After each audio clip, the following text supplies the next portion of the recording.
was that? Honestly. Was that a football game that we just watched the Vikings play today? Clearly, the purple pull-ups were not on today. The Vikings were wearing their dirty diapers because they couldn't get it done. Couldn't get it done against the Tampa Bay Buccaneers. Vikings, once again, L7 weenies. Losers. Moving to 6-7 on the season after that loss today against the Buccaneers. What was it? 26-14? Yes, 26-14. Who's going down with this purple ship? Who you guys, is anybody going down with this purple ship? They're sinking. They're sunk. They're done. Okay, not me. I've been hanging out in the lifeboats, near the lifeboats this entire time. Again, said it before, I'll say it again. You guys, there's plenty of real estate. There's plenty of room over here in the realistic realm. This team's going nowhere. They're never winning a Super Bowl with Pizza Ranch Boy as the quarterback. And also, just gotta say, Dan Bailey, nice knowing you. Bye, Bailey. We'll see you later. Well, see you later. Started off the season really good, not missing any kicks. And then today, kissing your career with the Vikings goodbye with all those missed field goals today. Oh boy. And I knew it was only a matter of time. I knew it. It was only a matter of time before the kicking was going to go south. I was 1 week off. I thought it was going to be last week I thought it was going to be last week, I believe. Maybe it was the week prior. It was either 1 or 2 weeks early on that, but we knew. We got a little early little lump of coal, didn't we, today? Purple people, with that loss, watching all of that, I mean, where do I even begin? And I'll just start at the beginning and go on from there. And I will say, I'm not one to normally, piss and moan about the refs and about, the flags and about the penalties. But I will say that it did seem, your little tinfoil hat here, it did seem that there were particular penalties that were called today, making it seem as if, okay, the NFL does really want the Buccaneers in the Super Bowl this year. Because Tampa Bay's hosting, and, Tom Brady. Okay, we get it. Not to mention, who was in the stands today at the game? Did you guys see that? Roger Goodell was there. And I didn't realize either that they were going to have fans there today. I didn't think they were going to have any fans, but I digress. It doesn't really matter. And I wrote down at the very beginning of this game about the time of possession, because the Vikings had the ball like the entire time.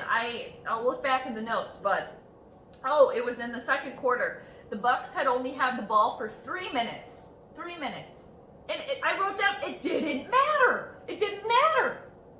The time of possession. The Vikings could have had that ball the whole game, and the Bucs still would have won. Wrote that down at the very beginning. And my very last note in my nerd notes that I wrote was seeing a tweet from Courtney Cronin, who covers the Vikings for ESPN. She's a good follow. Go give her a follow, people.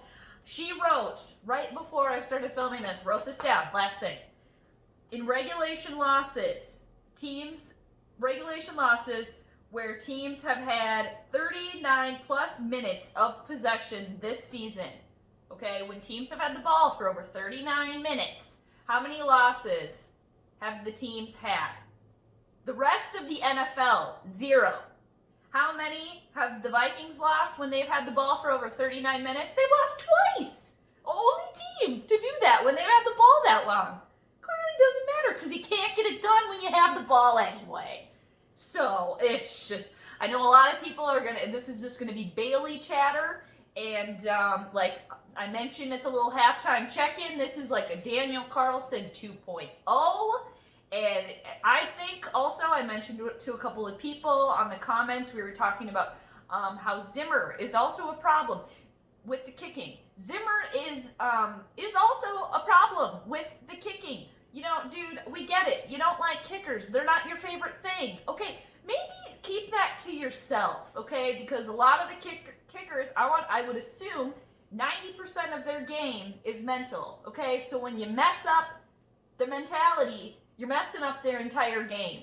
So maybe just keep it to yourself, because Zimmer has been a common element in all of these kickers not doing well, okay? Blair Walsh, Daniel Carlson, now, what's his face? I already forgot, Dan Bailey. So maybe, you know what, Zim, maybe you should just kind of keep some negative thoughts to yourself. You know that old phrase, if you don't have anything nice to say, maybe don't say anything at all. And I would assume too, again, this is my own personal opinion, that Zimmer leaves kickers alone, okay? Doesn't say a word, doesn't care about them.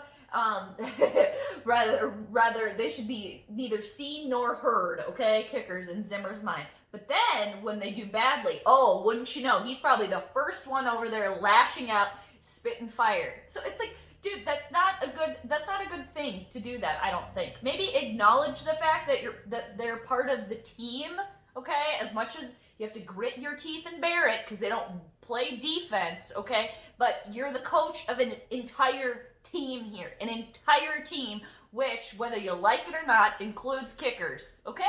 I've said that before and I'm saying it again. So yes, I do think Zimmer is also part of the problem here, because it's like, you know, Dan Bailey was making all those kicks at the beginning of the season, and then all of a sudden you just are doing terrible. Someone else is chirping in your ear to make you mess up here too. So I think Zimmer needs to get that in check also, because you know what? You're going to have to get another kicker. You're going to have to get another one. So anyway, I don't know how I just went on that little kicker rant, but you guys, I don't even know, like I said, where to begin here. I'm just going to look at my notes from the very beginning, and then I'm just going to go down the line, because I'm already at 7 minutes here today. And I do just want to say, you guys, I didn't think this team was going anywhere. I've said that from the very beginning. It's going to be another season of, well, there's always next year. You know, once we get Danielle Hunter back, and oh yeah, Eric Kendricks was out this game, and blue. Okay.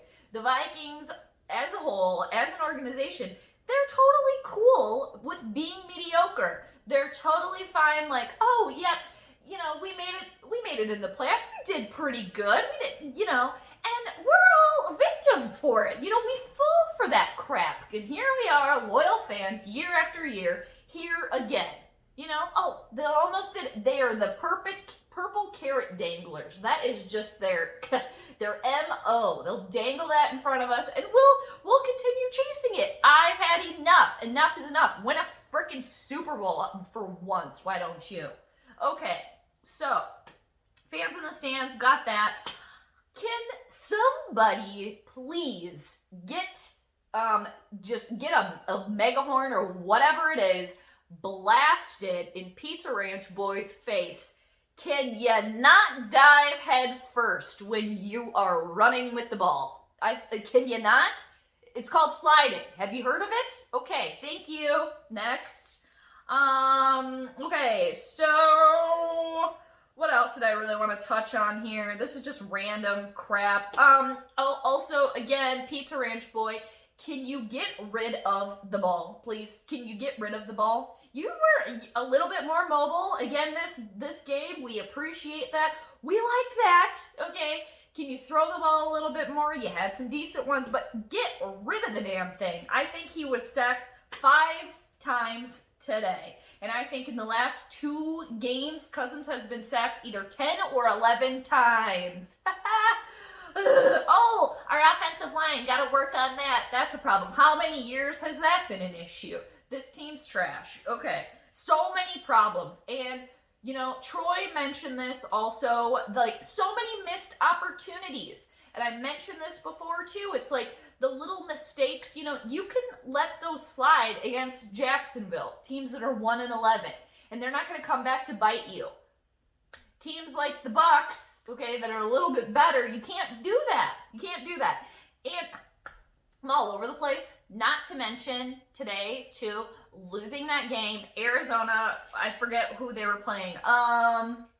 New York, I think. The New York Giants, I think. But anyway, they were up by many points with like 3 minutes left. So way to go and lose your playoff spot today too. It's just like, I wonder if Dan Bailey's gonna just be sitting at the very back of the plane too, just like a little sad sack back there. It's like, oh boy. Okay, and I wrote down, I got 2 different notes here. I got a lot of notes going on here, all over the place. Okay, and in the second quarter, when Bailey missed the 36-yard field goal, I wrote down it was only a matter of time for that to happen, okay? And, what else? I had heard before the game somebody saying that Tom Brady is incapable or is not very good at throwing the deep ball. Okay, definitely. He must have heard that because he had a 48-yard pass down the field to wide receiver Scotty Miller for a touchdown. So, and then in the second quarter again, I wrote down in permanent marker, Brian O'Neill gets a flag penalty, at least one, every game. You guys, number 75, we hear that one a lot, do we not? It's Brian O'Neill. So, high alert there. The offensive line needs work. Okay, tale as old as time with that. And then I wrote down a third missed field goal for 54 yards. I mean, we can let that one slide. I was talking on the comments about that as well. And here's my little note. Time of possession doesn't even matter because the Bucs needed like 30 seconds basically to score a field goal. Or excuse me, a touchdown. So now we're getting into the end of the second quarter here. Huge momentum swing, I believe, for the purple happened in the second quarter by none other than Harrison Smith. Okay? I need to stop praising people so much in my pregame because it's like I curse them and then they play poorly. Not that Harrison Smith played really, really poorly, but I did that with Kyle Rudolph before. I was praising him, and then he went and had a shit game. So Harrison Smith with the head-to-head penalty, I think that was just a huge momentum shift for the entire game. It kind of just like all went completely downhill from there, in my opinion. And then lo and behold, after that, it led to a touchdown for Tampa, and it was 14-6 at that point. And I highlighted that taking advantage of opportunities. There was a pass interference on linebacker Davis, I think for the Vikings, which led to another 3 points for Tampa. So they went into the half 17-6. Still manageable. It wasn't even out of control, you guys. It didn't really get out of control, really, until the second half. Okay? And it's just, ugh. So the third quarter begins. Brady to Gronk. Touchdown. And then it was like, and here's the thing too, is I don't know, but other people know, like, what happens in the locker room at halftime when the Vikings are not playing well, okay? Zimmer's a problem here. Zimmer's an issue here. And I don't hate Mike Zimmer, but it's like enough is enough here. It seems like your approach you're taking, it's not working here. I digress. Here we go. So, and then the Bucs, they went up 23-6. It was like it was just like a flash. And this game was just, this game was done, okay? And then, wouldn't you know though, a little purple carrot dangling. After that, cousins to Irv Smith Jr. I will say Irv Smith Jr. did have a good game today. It was and he did obviously end up playing, so he had a good game. So we'll give a little golf clap to Irv Smith Jr. Touchdown, and then of course, wouldn't you know, the Vikings not kicking any more field goals, going for the 2-point conversion, which they got.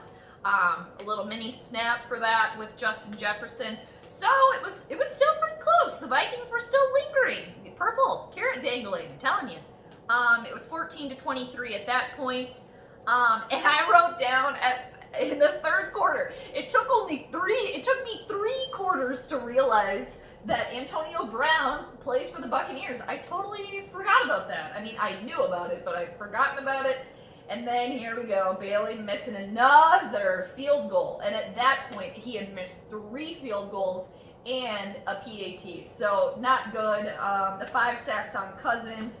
And I wrote down, only a matter of time, too, before the ball is stripped away from Kirk. There was many times today, I think 3 in particular, where it was this close from a Buccaneer, big old paw just coming in there and swiping that ball away from Mr. Robot Boy. So, getting to the end of the notes here. At the very end here, you guys, Kirk wanted that "you like that" moment, part deux.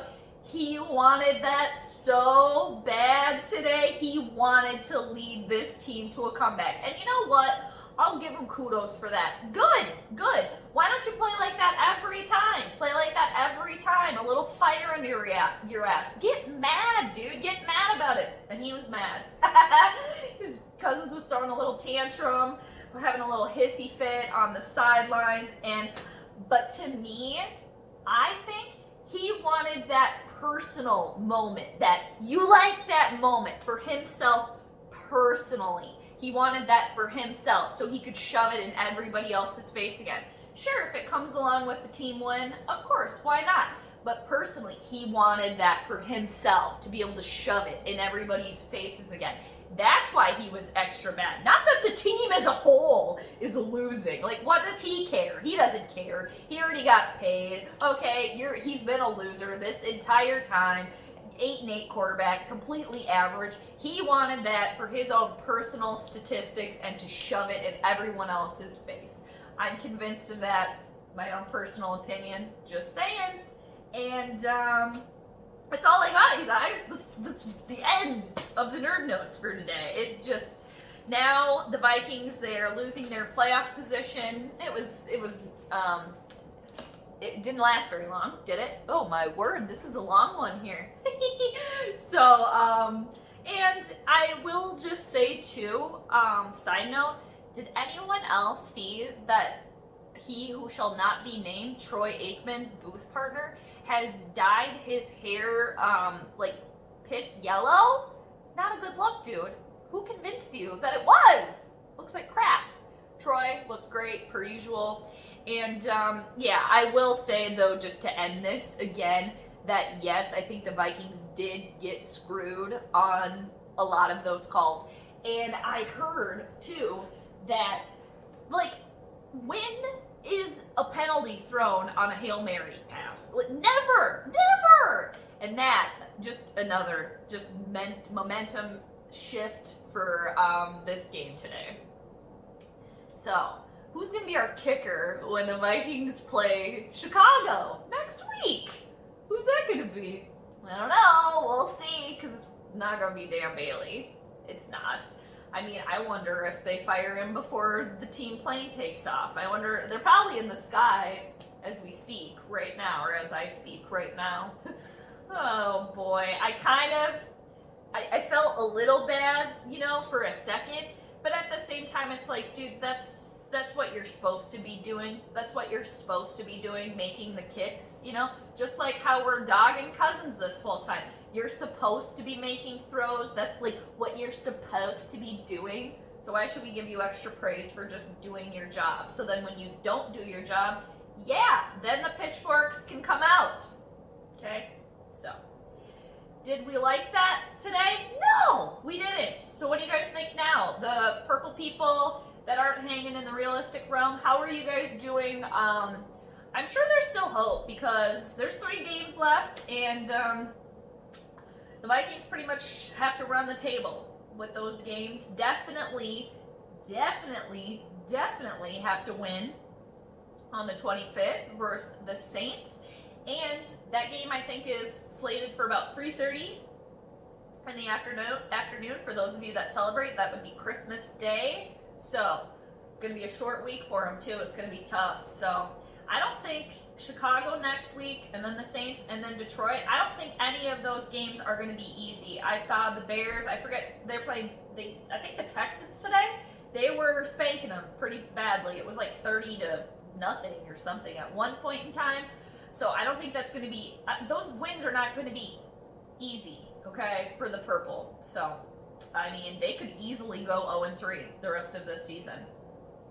We'll see what happens, but the game was all over the place, and I will say it was like semi-exciting, and it was frustrating. It was frustrating and kind of tough to watch at times, and there's a lot of holes on this team, and it's clear that there's been duct tape, over those holes here.